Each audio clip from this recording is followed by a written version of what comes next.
Hello students, उम्मीद है आप सब लोग बहुत अच्छे होंगे। आज हम एक छोटा सा टॉपिक आपसे डिस्कस कर रहे हैं। एक्चुअली जो हमारे सामने जो क्वेश्चंस हैं ये जामिया मिलिया इस्लामिया के डिप्लोमा एंट्रेंस 2022 का पेपर है।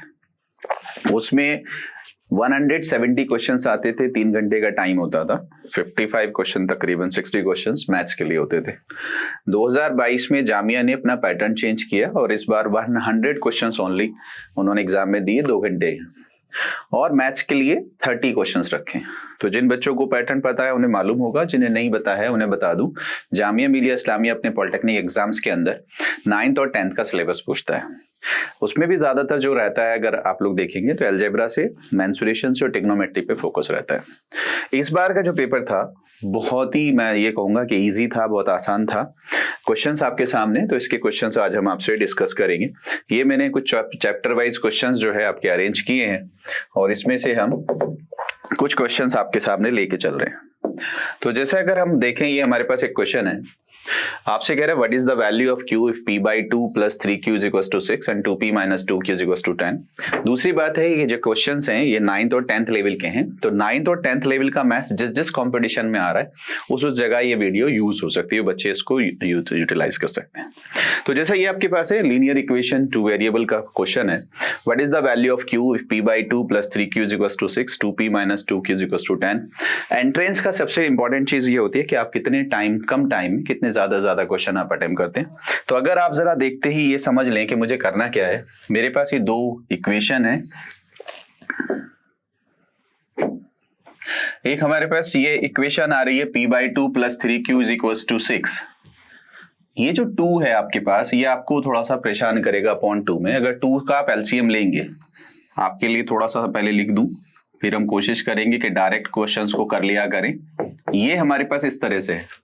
तो अगर इस 2 को आपको हटाना है तो ये 2 आपको एलसीएम लेना होगा, और 2 एलसीएम लेना होगा तो ये यहां जाएगा, और जो एलसीएम ले जाएगा वो यहां जाएगा।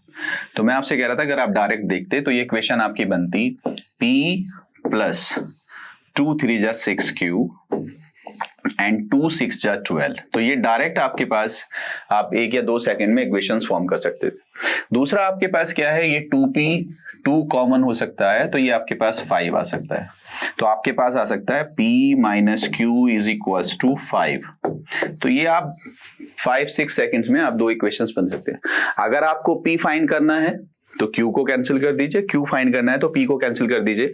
आपसे कह रहा है what is the value of q, तो मुझे p को ही कैंसिल करना है, तो मैं p को कैंसिल कर सकता हूं। आपको मालूम होना चाहिए कि आप सब्ट्रैक्ट करेंगे तो कुछ ऐसे हो जाएगा, ये कैंसिल हो जाएगा, 6 प्लस 1 7 हो जाएगा, एंड 12 माइनस 5 भी 7 हो जाएगा, 7 से 7 कैंसिल हो जाएगा, q इज इक्वल्स टू 1 हमारा आंसर आएगा।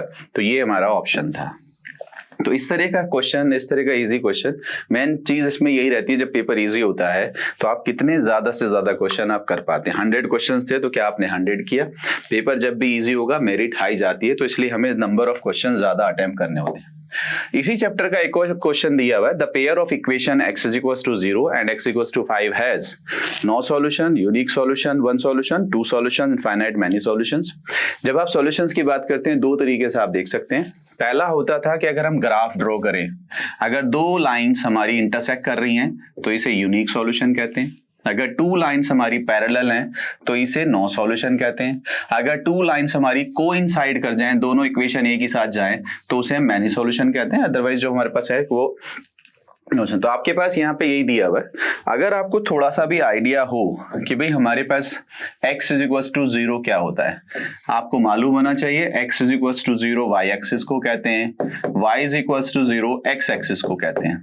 तो अगर आपके पास ये y एक्सिस है, ये x एक्सिस है, तो इसको आप कहेंगे x इज इक्वल्स टू 0। तो ये वाली लाइन आपकी x इज इक्वल्स टू 0 की है। दूसरा आप कह रहे हो x इज इक्वल्स टू 5। तो अगर इस तरह की इक्वेशन है जिसका आपको ग्राफ ड्रॉ करना हो, तो इसका मतलब है x इज इक्वल्स टू 5 है। 5 यहां कहीं होगा, अगर आपको मालूम हो 1 2 3 4 5, तो x 5 है, इसमें y नहीं है। x को आपने फिक्स कर दिया 5, तो y अब आपका इंक्रीज भी हो सकता है, डिक्रीज भी हो सकता है, बट आप x पे आगे पीछे नहीं जा सकते, 5 पे रहेंगे। तो आप चेक कर सकते हैं दोनों लाइंस पैरेलल हैं। मैंने आपसे कहा अगर लाइंस पैरेलल होती हैं तो उस केस में सिस्टम हैज नो सॉल्यूशन। ये था। दूसरा, अगर आप इसी को इस तरह से चेक करें कि भाई आपको मालूम है अगर दो इक्वेशंस होती हैं, अगर हमें ये दिया हो कि A1/A2, B1/B2 एंड C1/C2, ये हमारे पास हो, तो आपको मालूम है अगर ये दोनों इक्वल हो जाएं और तीसरा वाला इक्वल ना हो तो वो हमारे पास नो सॉल्यूशन होता है। यहाँ थोड़ा सा आप सब बच्चे कह सकते हैं जैसे x = 0 है तो इसकी इक्वेशन कुछ इस तरह से बनेगी, x प्लस इसमें y नहीं है तो 0 × y, c हमारे पास 0 है। दूसरी इक्वेशन है x = 5 तो इसमें भी y नहीं है तो ये हमारे पास कुछ इस तरह से बनेगा। यहाँ अगर आप चेक करेंगे A1/A2 1/1 हो रहा है, जो कोफिशिएंट ऊपर है वही नीचे है। यहाँ पे 0/0 हो रहा है, एक्चुअली कोएफिशिएंट दोनों का सेम है तो रेशो यहाँ भी 1 ही आ रहा है। तो अगर ये दोनों इक्वल हैं और ये वाला 0/5 इक्वल नहीं है तो सिस्टम हैज नो सॉल्यूशन। लेकिन आप यहाँ कह सकते हैं सर 0/0 को 1 क्यों कंसीडर कर रहे हैं, इसीलिए मैंने आपसे कहा कि अगर आप ग्राफ से समझेंगे तो ज्यादा आसान रहेगा। एक और हमारे पास क्वेश्चन है, आपसे कह रहा है x = a, y = b is the solution of the pair of equation this, then the values of a and b are। x को उसने a सपोज किया है, y को उसने b सपोज किया है और a b पूछ रहा है। तो सबसे पहले तो आपको यही कंफ्यूज कर रहा है कि x का नाम दूसरा रख दिया, y का दूसरा रख दिया। एक्चुअली a और b छोड़ दीजिए, आपसे ये पूछ रहा है कि x और y की वैल्यू बताइए। अच्छा, यहाँ पे आपको इक्वेशंस दी हुई हैं, इक्वेशन सॉल्व आप बहुत आसानी से कर सकते हैं, लेकिन ध्यान ये रखिए कभी कभी क्वेश्चंस ऐसे आते हैं, जरूरी नहीं होता सॉल्यूशन से आप क्वेश्चन से आप सॉल्यूशन की तरफ जाएं, आप कभी कभी सॉल्यूशन से क्वेश्चन की तरफ भी जा सकते हैं। जैसा आपसे कह रहा है x - y = 2, अगर x और y का डिफरेंस आपसे कह रहा है x 2 है y 1 है तो इनका जो डिफरेंस होगा वो 1 आएगा, 2 - 1 1, तो इसको सेटिस्फाई नहीं कर रहा है तो इसका मतलब ये मेरा आंसर नहीं है। 3 - 1 is 2, ये आंसर हो सकता है। 1 - 2 2, ये इसको सेटिस्फाई नहीं कर रहा है। 4 - 6 -2 होगा, ये भी इसका आंसर नहीं है। तो आप चेक कर रहे हो कि ये मेरा आंसर है, तो 3 - 1। दूसरी बात, अगर आपसे कहा जाए 3 + 1 4 तो भी इसको सेटिस्फाई कर रहा है। तो यहां हमारे पास क्या है, सॉल्यूशन से भी आप क्वेश्चन को चेक कर सकते हैं। जरा ध्यान से देखिए आप लोग, अगर आपको इसको सॉल्व करना होता तो आप कर सकते थे कि भाई हमारे पास क्या है, x - y = 2 है और x + y = 4 है। तो आपके पास क्या है, इसको आप कैंसिल कर सकते हैं। 2x = 6 तो x = 3। x = 3 इसमें किसी भी एक ऑप्शन में नहीं है सिवाय इसके, तो यही मेरा आंसर है। अगर मैं x को 3 लूंगा तो y ऑटोमेटिकली 1 आ जाएगा। तो इस तरह से आप सॉल्व भी कर सकते हैं। तो यही आपके अंदर कॉन्फिडेंस होना चाहिए कि एक क्वेश्चन को आप अलग अलग तरीके से सॉल्व कर पाए। हमारे पास क्या है, ये क्वेश्चन है 1/tan θ + cos θ = 2। ये ट्रिग्नोमेट्री बेस्ड क्वेश्चन है। ट्रिग्नोमेट्री में आपसे क्या कह रहा है, क्वेश्चन कुछ इस तरह से लिखा हुआ है 1/tan θ + cot θ। Basically ratio based question है। आपको पता है tan sin/cos होता है, cot cos/sin होता है, उसी पे बेस्ड क्वेश्चन है और आपसे वही पूछ रहा है कि हम यहाँ क्या लिख सकते हैं। असल में होता क्या है, ट्रिग्नोमेट्रिक छोटा सा, बहुत ही छोटा सा सिंपल सा रूल है कि जब आपको सॉल्व करना नहीं आ रहा, कोई फॉर्मूला अप्लाई ना कर रहा, तो आप ये कर दिया कीजिए कि जितने भी टर्म्स हैं उन सबको साइन और कॉस में ले आइए। जैसे tan को अगर आप sin/cos लिख देते हैं और अगर आप cot को cos/sin लिख देते हैं तो आंसर आ जाएगा। अब आप क्या करेंगे, अब आप एलसीएम लेंगे। एलसीएम जो आएगा वो cos और sin आएगा। यहां आप मल्टीप्लाई करेंगे तो sin² θ आएगा। यहां अगर आप मल्टीप्लाई करेंगे तो cos² θ आएगा। ऊपर शायद 1 था हमारे पास। अब आपको पता है sin² θ + cos² θ 1 होता है, ये ऊपर चला जाएगा। तो इसका मतलब आंसर भी यही बचता है, cos θ × sin θ। तो रेशो बेस था, तो आपके पास यहाँ ऑप्शंस दिए हुए, तो पहला ही ऑप्शन आपके पास है cos θ sin θ। तो पहला हमने लिया चैप्टर 1 से लीनियर इक्वेशन, चैप्टर 3 से जो 10th का टॉपिक है, और दूसरा हमारे पास ट्रिग्नोमेट्री। ट्रिग्नोमेट्री के नंबर ऑफ क्वेश्चन ज्यादा होते हैं, सरफेस एरिया वॉल्यूम मेंसुरेशन के ज्यादा होते हैं, बाकी 2-2 3-3 क्वेश्चंस होते हैं। अब जैसा हमारे पास दिया है cos A = 4/5, tan की वैल्यू बताओ। आप सब बच्चों को मालूम ही होगा, cos अगर हमें दे रहा है 4/5, cos होता है बेस अपॉन हाइपोटेनस, तो मुझे परपेंडिकुलर की जरूरत है। और आपको पता है कि ये 4 5 जो है पाइथागोरियन ट्रिपलेट है, तो मेरा जो परपेंडिकुलर आएगा वो 3 आएगा। अगर आपको पता हो h² = perpendicular square plus base square, 25 - 16 = 9, तो p = 3। अच्छा, आपको निकालना था tan। tan जो होता है वो होता है परपेंडिकुलर अपॉन बेस। तो परपेंडिकुलर आपने कितना निकाला है 3, और बेस आपके पास पहले से कितना है 4, तो आंसर आ जाएगा 3/4। और आपसे ये कहता हूं कि कम से कम लिख के अगर आप आंसर कर पा रहे हैं तो समझिए आपके नंबर ऑफ क्वेश्चन ज्यादा अटेम्प्ट हो जाएंगे। तो ये हमारे पास 3/4 है। एक क्वेश्चन और लें, हमारे पास क्या है, the length of the shadow of a tree is decreasing then the angle of elevation is. ये आपके पास एप्लीकेशन ऑफ ट्रिग्नोमेट्री का है। एक्चुअली होता क्या है, अगर आप चेक करेंगे, ये सपोज करो हमारे पास एक ट्राइंगल है, ये ट्राइंगल,